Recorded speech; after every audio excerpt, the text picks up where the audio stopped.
Galactic greetings, YouTube. This is Deku49. With the exception of Alex Vance, Battlefield Bad Company 2, and potentially even God, there are not many things in this life that are more entertaining than my YouTube channel. I would, however, be prepared to concede that the dalliance the video game industry had with full motion video in the late 90s could possibly be one of them. It was at this point that the CD-ROM had become in vogue and was being used as the standard for digital media. 650 megabytes appeared to be the digital equivalent of the fucking Garden of Eden. This game is a very good example why we don't see full motion video anymore. Without further ado, let's play Star Wars Dark Forces 2 Jedi Knight. What a fine young man you've become. I wish your mother were here to see it. But I know she watches over you and is proud. After she died, your welfare and upbringing was the only thing I truly cared about. Touching. When someone desires information, they come to me. Oh, and they need a can of beans opened. Don't waste my time, idiot. Presumably. Tell me who killed my father. Patience. He is a dark Jedi. Jedi. Dark Jedi. He is known as Jarek, and he has great plans for the rebirth of the Empire. I'm not interested in petty political struggles. Yeah, because that's pretty petty. Without going into too much detail, Jarek has been quite generous in his offerings. Unfortunately, you don't factor into them. I've always said, never trust a man who's got a fucking But I am toaster not for a head. without a heart. Familiar, yes? I found it in your dead father's home. I can As you do. decipher any language or code known, but this one eludes me. Take it back to the Fisher-Price shop, mate. It must be important. Tell me what it is, and these gentlemen won't have to indulge their darker side. The dark side? I've been there. Do your worst. Oh dear, dear, dear. If these guys knew anything about cinematography at all, they know you do not fuck with a man whose face is half in shadow. Let's see how this unfolds.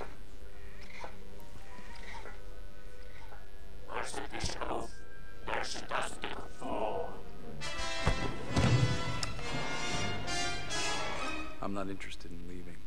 I have some business to conclude with your friend, 88. Nice eyeliner. Without further ado, let's crack on with the game. Killing a couple grand here. Get out of my car.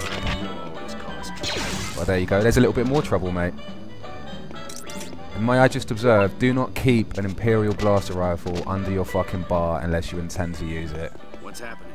I don't know. What do you think's happening?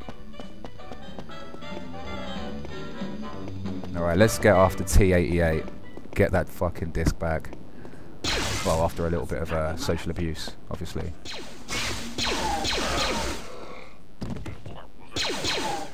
A couple of caretaking points to mention here. There's good news and there's bad news. The good news is that although my recording software could not capture the cutscenes, I actually pulled them elsewhere off the internet and spliced them in. This game would not be worth displaying without full motion cutscenes involved.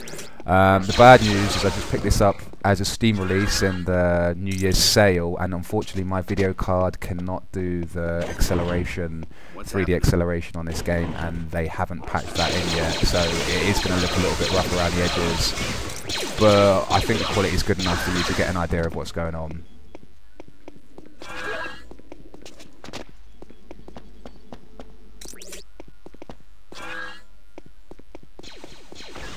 Surprise! Not tricking me back there, boyo. So we're actually on the Smuggler's Moon at the moment. Now Hutta, owned by the Hutts, Jabba and his brothers and sisters and slugs. I don't know what you'd call them. But we're chasing after T-88, as you can saw. One of the things about playing this game on a new computer is that it loads so quickly you can't actually see what your objectives are before that screen goes away. So I'll try to keep you in the loop as we run through. At the moment, all we're trying to do is get that disc. I think it's pretty self-explanatory from that cutscene, and find the guy who rough Carl's dad. protagonist here is Kyle Katarn. He's from the first Dark Forces as well. I did boot that up, and I was thinking about doing a Let's Play with that, but it's such an ugly game. Like, it was just no chance, no chance. I couldn't bear to play any more of it.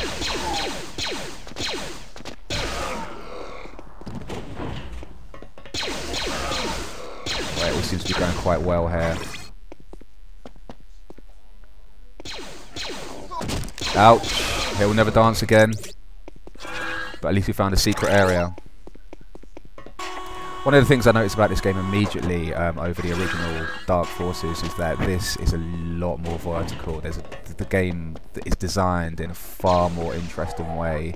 Lots of ups, lots of downs, lots of jumping. There's a surprising amount of platforming in this game, more than you'd see in a first-person shooter, I expect, that you'd see on a console today.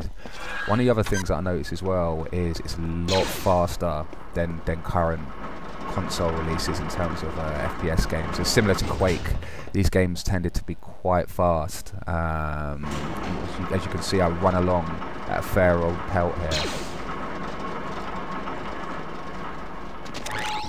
Obviously the mouse and keyboard helps as well. So, secret area number 2. It's not too bad. Convenient placed hole in the ceiling. We like that.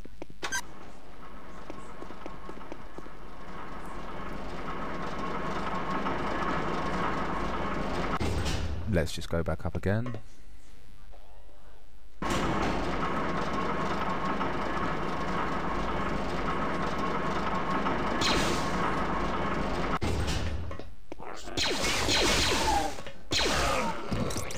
Okay. Surprisingly red. I'm not sure how that's going to play on YouTube.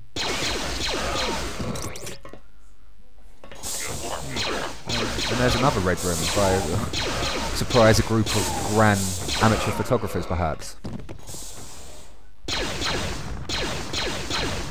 Right, health, shields, and charge. Not bad.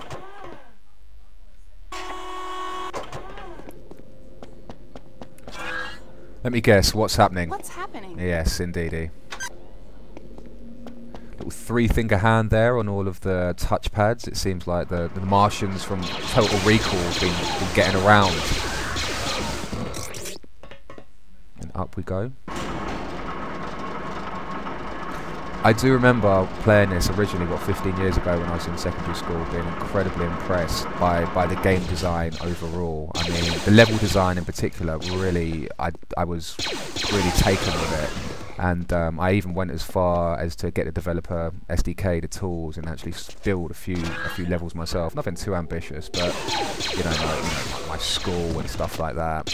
I've probably still got them stuck around somewhere on floppy disk. Yes, it was that long ago. Oh, hand shot first, you fucking green sack of shit. Another thing to mention about this game, as far as I recall, it came out before any of that new trilogy fucking bullshit started. At this point in time, the actual little theme tune would still cause a little fucking tingle on the back of your neck, the nape of your neck, and then it wouldn't actually cause it as it does now, due to be fucking a little bit sick in the back of your neck. Ah, these were good times. These were good times.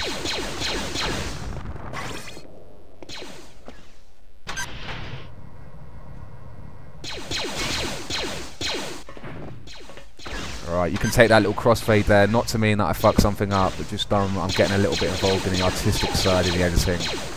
Right, that's my story and I'm sticking to it.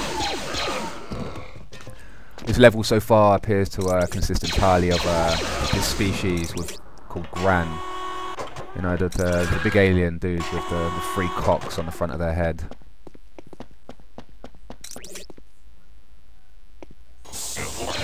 Their palette swapped out, grey and brown. Oh, that one very kindly dropped a health pack for me. Oh, and him as well. Oh, 3 in a row. If this was an Xbox game, there'd probably be an achievement for that. Alright, I'm pretty sure there's something secret around there. What's that dude talking to a fucking box? Have a word with yourself, mate. Jesus Christ. full-blown firefight going on and you're fucking chatting to a box. Alright, let's see if I can get this right. I don't want to have to do another one of those artistic crossfades here. Nah, it's all good in the hood.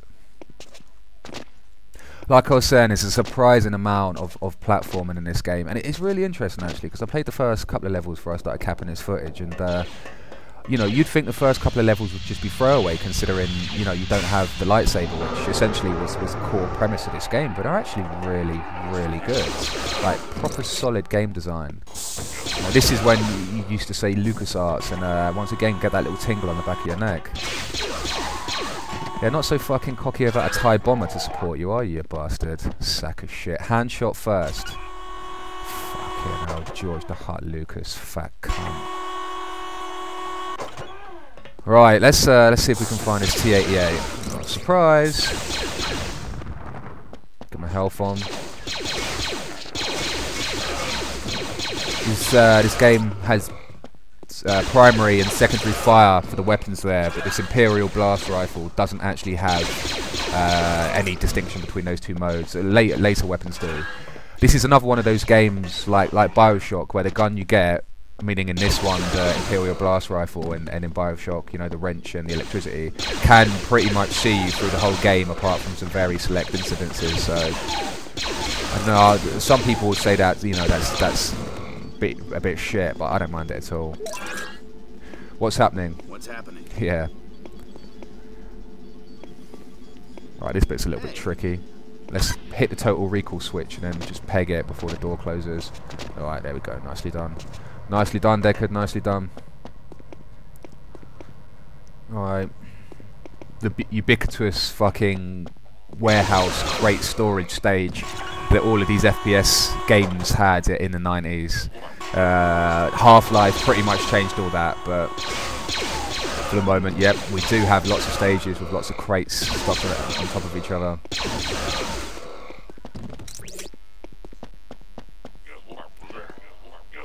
Seeing as this is the fucking Smuggler's Moon, who knows what the fuck is going to be in there. Twi'lek dancers probably on their way to Jabba's palace.